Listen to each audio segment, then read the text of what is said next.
नमस्कार दोस्तों, स्वागत है आपका मेरे इस YouTube चैनल पे जिसका नाम है उत्कृष्ट त्रिपाठी। तो आज हम बात करने वाले हैं forest and wild life resources के बारे में। तो चलिए देखते हैं। सबसे पहले तो हम एनिमल और प्लांट्स की स्पीसीज को किस बेसिस पे क्लासिफाई किया गया है इसके बारे में देखेंगे। तो IUCN का फुल फॉर्म क्या होता है? International union for conservation of nature and natural resources. इसने एनिमल और प्लांट की स्पीसीज को 6 पार्ट में क्लासिफाई किया है। अब देखिए, क्लासिफिकेशन करने की जरूरत क्यों पड़ी?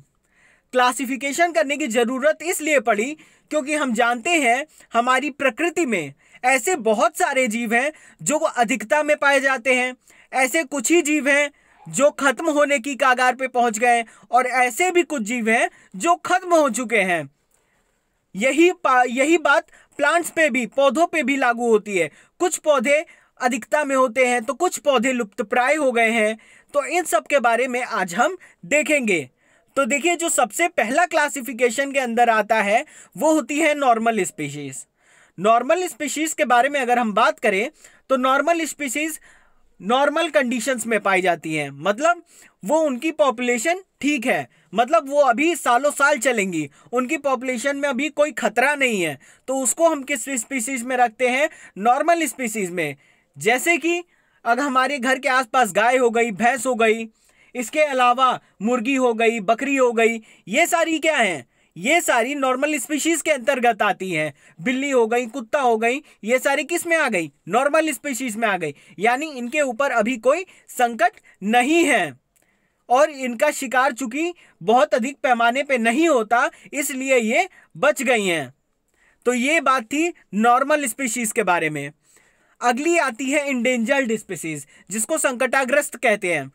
इंडेंजर्ड स्पीशीज के अंतर्गत वो आती हैं जो लुप्त होने की कगार पे पहुंच गई हैं।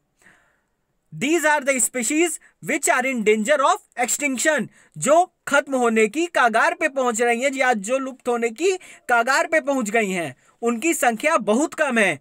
अगर उनका शिकार ऐसे ही चलता रहा और वो फैक्टर जो उनके लुप्त होने के लिए उत्तरदायी है, अगर उसको रोका नहीं गया तो ये क्या होंगी? ये एक्सटिंक्ट हो जाएंगी, यानी ये खत्म हो जाएंगी।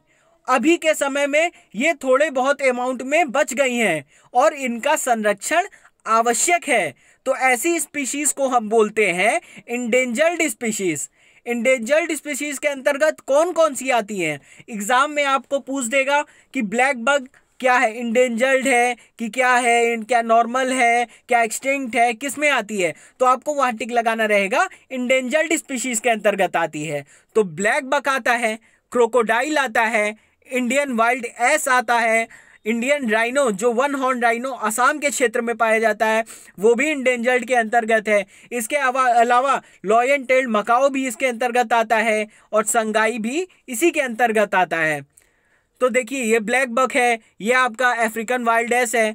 तो ये सारे आप जो देख रहे हैं, ये लॉयन टेल्ड मकाओ है। तो ये जितने हैं ये क्या है? इंडेंजर्ड के अंतर्गत आते हैं। आपको भी मालूम है, जैसे सलमान खान का आपने सुना होगा कि काले हिरण का शिकार कर दिया, उनके ऊपर अभी भी केस चल रहा है।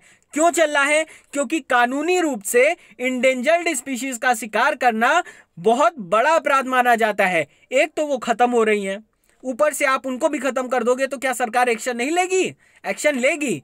इसीलिए इनको क्या कहते हैं? इंडेंजर्ड स्पीशीज के अंतर्गत रखा गया है। ये बहुत कम अमाउंट में बची हैं। अब देखिए, ये भी चीज आपको जानने वाली है कि कोई भी चीज अगर इंडेंजर्ड है तो उसको बचाने के लिए क्या उपाय किए जाते हैं। तो देखिए, उसको बचाने के लिए उनकी ब्रीडिंग कराई जाती है। जैसे एक मेल है, एक फीमेल है, तो आपस में ये ब्रीडिंग करके अपनी संख्या बढ़ा लेते हैं। इंडिया के केस में क्या हो रहा है? इंडिया के केस में जो चीता तो खत्म हो चुका है, जैसे कि रॉयल बंगाल टाइगर है वो भी कम अमाउंट में है, लॉयंस भी कम अमाउंट में है। तो क्या किया जा रहा है? इनकी ब्रीडिंग कराई जा रही है। ब्रीडिंग कराने से क्या होता है? इनकी जनसंख्या फिर से अपने मूल रूप में आ सकती है।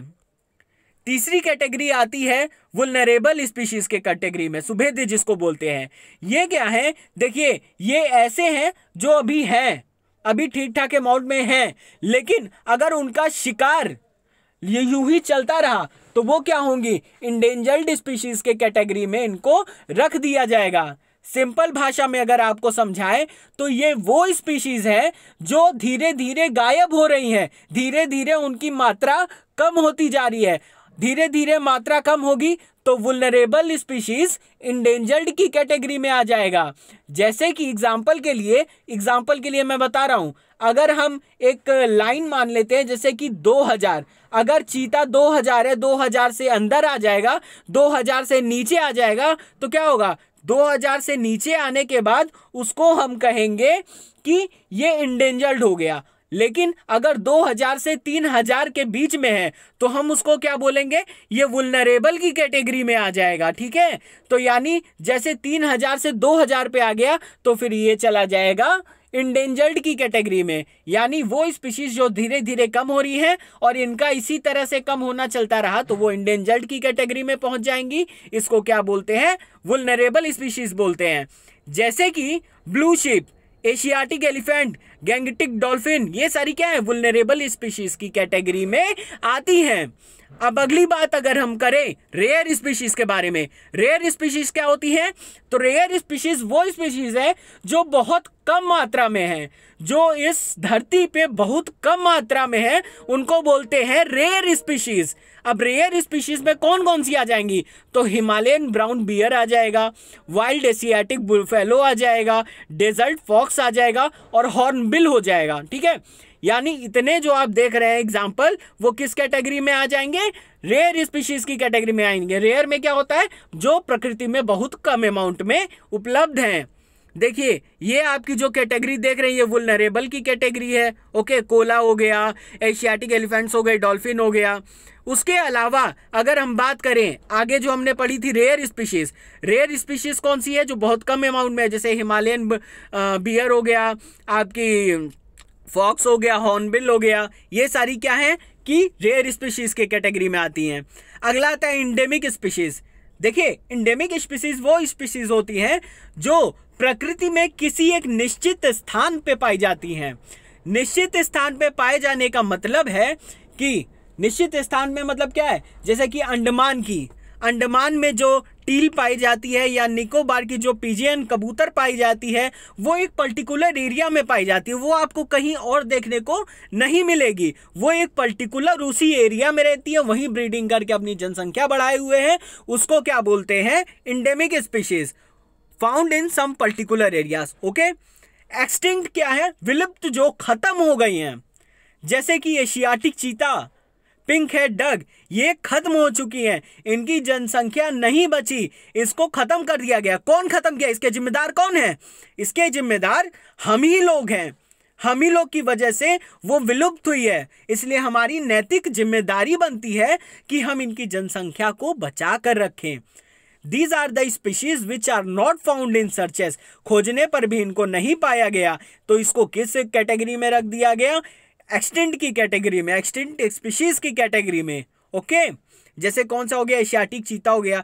चलिए एशियाटिक चीते के बारे में देख लेते हैं। वैसे इस पहले ये देख लें, इंडेमिक स्पीशीज जो पर्टिकुलर एरिया में पाई जाती है कौन सी थी, जैसे कि निकोबार की कबूतर हो गई, तो ये सारी क्या है, ये जो आप फोटो देख रहे हैं ये इंडेमिक के अंतर्गत आता है। ओके, एक्सटिंक्ट के अंदर कौन सा आ रहा है, चीता का आ गया। अगर हम चीता को इंडिया में देखें तो इंडिया में आपको कहीं भी चीता नहीं मिलने वाला। क्यों नहीं मिलने वाला, देखिए नेपाल और इंडिया के क्षेत्र में क्या हुआ कि चीताओं, जितने चीता थे सबका शिकार बहुत ज़्यादा अमाउंट में होने लगा, इतने ज़्यादा अमाउंट में होने लगा कि उनकी संख्या ही खत्म हो गई। लोग क्या करते थे, उनके चमड़े को अपने घर में आसन बना के रखते थे, कोई दीवार पे टंगवा देता था।